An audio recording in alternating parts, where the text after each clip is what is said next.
Sir मैं अंदर आ सकती हूँ? जी आइए। नमस्ते सर। नमस्ते मैम। जी बैठ।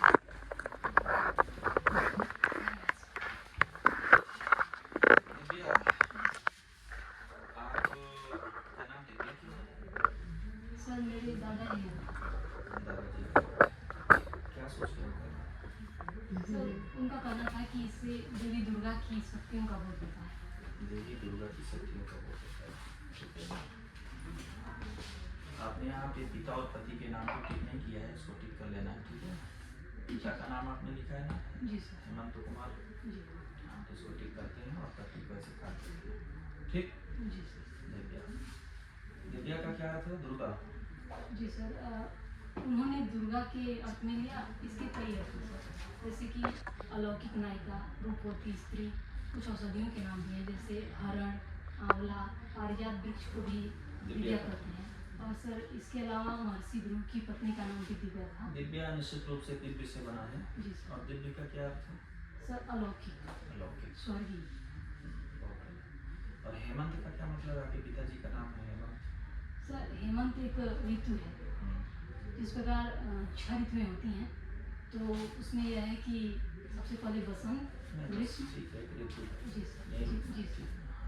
एक ऋतु है। ठीक है। आप हिंदी की विद्यार्थी हैं? जी सर। अच्छा, हिंदी में दिव्या नाम के उपन्यास है। जी सर। किसका है? सर यशपाल है। उसमें जो नायिका है कौन है? सर नायिका का नाम दिव्या था। नायिका का नाम है दिव्या। किस प्रकार की नायिका है? मतलब यशपाल दिव्या के माध्यम से समाज को क्या संदेश देना चाह रहे हैं? सर यशपाल यह बताना चाहते थे कि दिव्या शुरुआत में साहस के अभाव के कारण एक कमजोर स्त्री थी, परंतु धीरे धीरे वह मारिस के प्रभाव में साहस को प्राप्त करती है और अंत में उन सामाजिक नियमों को बदल देती है जो उसके पथ में बाधा के रूप में आए थे, और वह एक सामाजिक जीवन में वह फिर से शामिल हो जाती है। मारिस एक खास दर्शन से प्रभावित था। जी सर। कौन सा दर्शन था वो? सर लोकायत या चारवाक दर्शन। चारवाक दर्शन से प्रभावित था मारिस, है ना? तो लोकायत दर्शन में क्या है? सर इसमें माना जाता है कि जीवन को स्वच्छंदता से जीना चाहिए, आने वाले कल की परवाह नहीं करनी चाहिए, जो है उसका उपभोग करते हुए जीवन जीना चाहिए। इनकी एक खास लाइन है चारवाकों की, और उसका दिव्या में शायद उल्लेख भी है। जी सर। सर उसका यह अर्थ है कि सर मैं बिल्कुल उसी रूप में नहीं, तो सर इसको मैं बता सकती हूँ कि आपने पढ़ा है दिव्या? जी सर मैंने काफ़ी पहले पढ़ा था सर। दिव्या। जी सर। उसमें प्रारंभ की कुछ लाइन आप बता सकते हैं? काफ़ी अच्छी शुरुआत करते हैं यशपाल दिव्या। सर वह सागर नगरी में आयोजित होने वाले मधु पर्व से इसकी शुरुआत करते हैं। ठीक है सर। अयोध्या अभी भारत की राजनीति में पिछले कई वर्षों से बड़ा आंदोलित करने वाला शब्द है। राम राज्य की जो अवधारणा है राम जी से प्रारंभ होती है, वो क्या है राम राज्य? जी सर, अगर मैं रामचरितमानस के अनुसार बताऊं तो उन्होंने कहा था कि आप अपने अनुसार बताइए। रामचरितमानस ने पूछा नहीं। जी नहीं सर। तो आप अपने अनुसार रामराज को परिभाषित जी कीजिए। सर। ठीक है, क्योंकि आप उत्तर प्रदेश से हैं, आजमगढ़ से हैं। कितने दूर है अयोध्या आपके यहाँ से?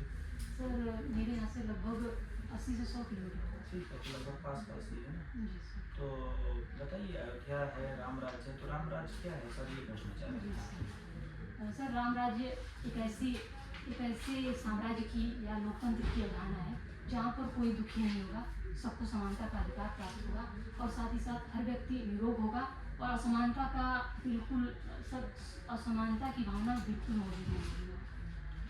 तो क्या वर्तमान परिदृश्य में संभव है? सर अगर लोकतंत्र को इस हद तक सुखकारी बना दिया जाए कि हर व्यक्ति को समानता का अधिकार प्राप्त हो जाए, वंचितों को उनका हक मिल जाए, तो हम मान सकते हैं कि हमारा लोकतंत्र ही राम राज्य हो जाएगा। लोकतंत्र और राजतंत्र में ज़्यादा अच्छा क्या है? सर लोकतंत्र। लेकिन रामराज में तो राजतंत्र है। सर लेकिन भगवान राम ने यह नहीं माना था कि किसी व्यक्ति को इस बात का बोध हो कि वह किसी के अधीन है। हर व्यक्ति अपने या उन नियमों द्वारा शासित होगा। चलिए ठीक है, आज एक व्यक्ति आपको राजा ढूंढना है भारत का, जो राम जैसा हो। भारतीय राजनीति में एक ऐसा राजा ढूंढना जिसको हम भारत का राजा बना दे, जो राम जैसा रहे और राजतंत्र राजा, किसे बनाना चाहेंगे आप?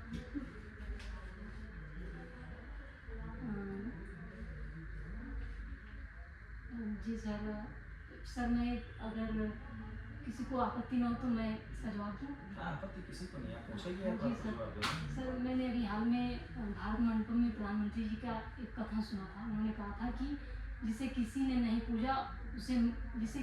पूछा उसे मैंने पूजा है। ग्रामीण भारत के परिप्रेक्ष्य में उन्होंने ये बात कही थी। उनका मानना था कि मैंने ग्रामीण लोगों के लिए बहुत कुछ किया, आप उनको हक भूल का दिया। मतलब नहीं है, आप सिर्फ नाम बता दीजिए तो क्या सर मेरा मानना है कि हमारे प्रधानमंत्री जी इस पद के योग्य हैं। राम राज्य को। चलिए ठीक है मैडम, पूछिए। हाँ, रीति का क्या अर्थ है बेटा? सर रीति का अर्थ है मैडम, रीति का अर्थ है एक विशिष्ट रचना पद्धति। तो इसके क्या प्रकार है? साहित्य में रीति के जो रीति है जी मैम। उसके क्या प्रकार है? काव्य शास्त्र के संदर्भ में पूछ रही हूँ मैं। जी मैम। मैम क्षमा करें, मुझे इसमें इसका याद नहीं आ रहा। काव्य के गुण? जी मैम, काव्य के 3 गुण माने जाते हैं, ओज, माधुर्य और प्रसाद। मैम प्रसाद। ओज गुण क्या होगा? मैम ओज गुण में कठोर शब्दों का प्रयोग किया जाता है, यह मुख्यतः वीर रस के लिए प्रयोग में आता है। और फिर काव्य के दोष क्या होते हैं? मैम काव्य के दोष कई माने जाते हैं, परंतु आचार्य मम्मट ने मुख्यतः 3 रूप में इसे बांटा, शब्द, अर्थ और रस दोष के अंदर। मिथक क्या है? मैम मिथक में अति मानवीय पात्रों की सृष्टि की जाती है। यह यूनानी शब्द माइथोस से बना है। फैंटेसी? मैम फैंटेसी का अर्थ है ललित कल्पना से हम इसका अर्थ ले सकते हैं। मैम फैंटेसी में भी ऐसे ही पात्रों का सृजन किया जाता है, जैसे कि मुक्तिबोध की ब्रह्म राक्षस कविता में फैंटेसी का सृजन करके बताया गया है कि वह भारतीय प्राचीन ज्ञान परंपरा का ही प्रतीक था। बिंब के बारे में बताओ थोड़ा सा। जी मैम, बिंब को हम कल्पना के अर्थ में लेते हैं। अतीन्द्रिय प्रयोग के द्वारा कल्पना का अतीन्द्रियता होती है इसमें, और कल्पना का प्रयोग किया जाता है। और बिंब के प्रकार कितने हैं? मैम बिंब के प्रकार डॉक्टर नगेंद्र के अनुसार बिंब को 6 प्रकार में बांटा जा सकता है। अच्छा, कौन कौन से? मैम शब्द बिंब, मैम इसके प्रकार में थोड़ा सा भूल गई हूँ, मैं देख लूँगी। अच्छा, राहु के अन्वेषी जो है किसी रचना है? मैम राहु के अन्वेषी प्रयोगवाद तार सप्तक की भूमिका में अज्ञेय है इस शब्द का। हाँ, तो ये राहु के अन्वेषी से उनका क्या मतलब है? कि जो प्रयोगवाद के जो कवि हैं, तार सप्तक के जो कवि हैं वे राहु के अन्वेषी थे। अच्छा, तार सप्तक कितने तार सप्तक लिखे हैं उन्होंने? मैम एक तार सप्तक है, इसके अलावा दूसरा, तीसरा, चौथा सप्तक। तो जो तार सप्तक का जो पहला वाला था जी उसमें कितने कौन कौन से कवि थे, नाम बता मैम सकते 7 कवि थे। हैं? हाँ, मैम अज्ञेय, मुक्तिबोध, प्रभाकर माछवे, रामविलास शर्मा, नेमीचंद्र जैन, भारत भूषण अग्रवाल, मैम हो गया साहब, अच्छा। गिरिजा कुमार माथुर। दिव्या तार सप्तक क्यों बनाया जा रहा था? सर अज्ञेय प्रयोगवाद के अंतर्गत प्रयोग करना चाहते थे, जिसमें कि शिल्प पक्ष पर ध्यान में रखकर कविताएं लिखी जाए। अच्छा ठीक है सर। उत्तर प्रदेश में कुल कितने जिले हैं? सर 75 जिले। और मध्य प्रदेश में? सर 55 जिले। उत्तर प्रदेश का सबसे बड़ा जिला कौन सा है? सर हरदोई को माना जाता है सर। और सबसे छोटा? सर क्षमा करें, मैं भूल गई। आपके प्रिय प्रधानमंत्री कौन है? तो सर बताइए मैं नहीं सर। मनमोहन सिंह। तो बता ही नहीं कि राजा बना देते हैं मोदी जी को। नहीं बट उनसे हाँ, प्रिय चलिए, ठीक है। मनमोहन सिंह है। सर मनमोहन सिंह, क्योंकि अच्छा। उन्होंने शिक्षा को बहुत महत्व दिया सर। उन्होंने कहा कि मैं शिक्षा की वजह से इस पद तक पहुंच पाया। तो इसका अर्थ है शिक्षा में इतनी ताकत है कि वह किसी को ऊंची पद तक पहुंचा सकती है।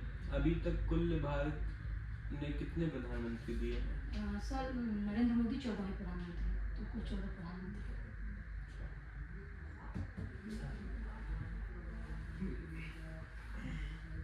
आपकी कक्षा में दिव्यांग बच्चे हैं, जी सर। तो आप उन्हें पढ़ाने का कौन सा तरीका अपनाएंगे? जी सर। सर दिव्यांग बच्चों की सबसे जो पहली समस्या होती है वो ये होती है कि वे हीन भावना से ग्रस्त होते हैं, तो उन्हें उससे निकालना चाहिए। पहले उन्हें बताना चाहिए कि कई ऐसे व्यक्ति हुए हैं जो हीन भावना से सॉरी जो दिव्यांग होने के बावजूद भी उच्च पद तक पहुँचे, जैसे हेलन की, वह दिव्यांग थी, दृष्टिबाधित थी, परंतु वे एक महान शिक्षक के रूप में याद की जाती हैं। तो सर ऐसे उदाहरण द्वारा उनका मनोबल बढ़ाना चाहिए कि उनकी समस्याओं पर विशेष ध्यान देना चाहिए कि उन्हें अध्ययन में परेशानी करना चाहिए और उन्हें दूर करने का प्रयास करना चाहिए। कुछ विशेष ध्यान देकर हम उन्हें भी सामान्य बच्चों की तुलना में या उनके समकक्ष खड़ा कर सकते हैं। और यदि मानसिक दिव्यांग हुए बच्चे, उन्हें पढ़ाने के लिए क्या तकनीक का उपयोग करेंगे? सर उन्हें पढ़ाने के लिए शिक्षक को बहुत धैर्य का प्रदर्शन करना पड़ता है, उन पर विशेष ध्यान देना पड़ता है, इसलिए क्योंकि उनको विशेष आवश्यकता होती है एक अध्यापक के मार्गदर्शन की। सर उन्हें उन पर ज़्यादा ध्यान देना पड़ेगा मुझे। ठीक है दिव्या, आप आज के लिए क्या टीचिंग टॉपिक है आपका? सर मैं आज दिनकर जी की एक कविता पढ़ाना चाहूँगी। कविता का शीर्षक? सर वह रश्मि रति के साथ में सर से चलिए मनुष्य और सर्प नामक कविता। ठीक है, आप ये बोर्ड के पास जाएं और रजिस्टर करें।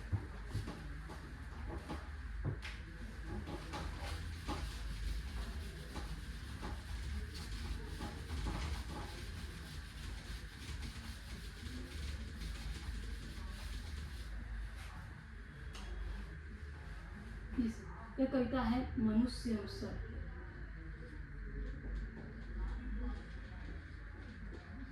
मनुष्य एवं सर्प। सबसे पहले मैं इस कविता की पंक्तियों का वाचन करूंगी। कविता इस प्रकार है। रे अश्वसेन तेरे अनेक वंशज हैं छिपे नरों में भी, सीमित वनों में ही नहीं बहुत बसते पुरग्राम घरों में भी, ये नर भुजंग मानवता का पथ बहुत कठिन कर देते हैं, प्रतिबल के बध के लिए नीच सहाय सर्प का लेते हैं। तो मैं इस कविता को इस प्रकार लिखती हूँ। रे अश्वसेन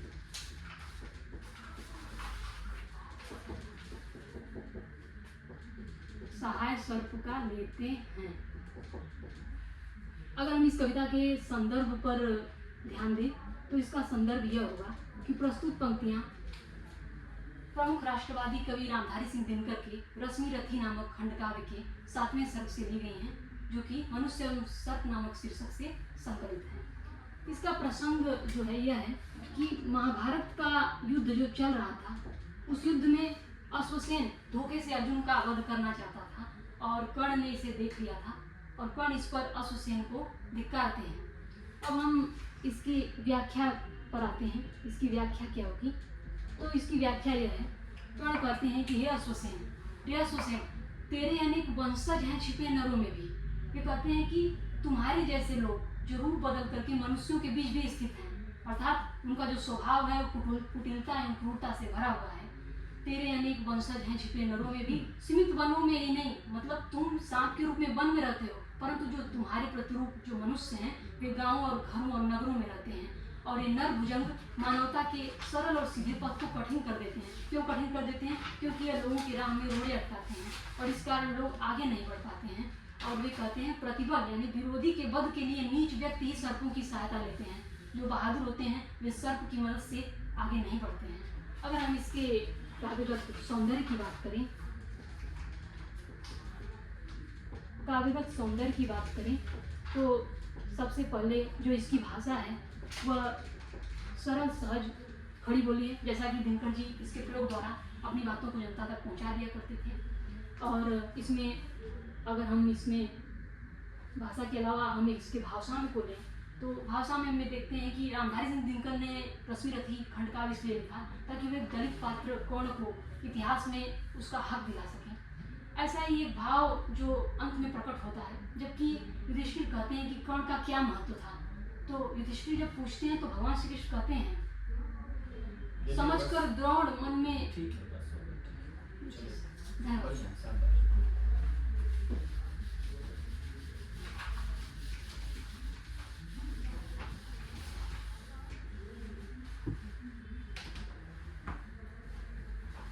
ठीक है, आप जा सकते हैं। ठीक है, फिर अभी मैं आपको रिव्यू के लिए बुला रहा हूँ। धन्यवाद।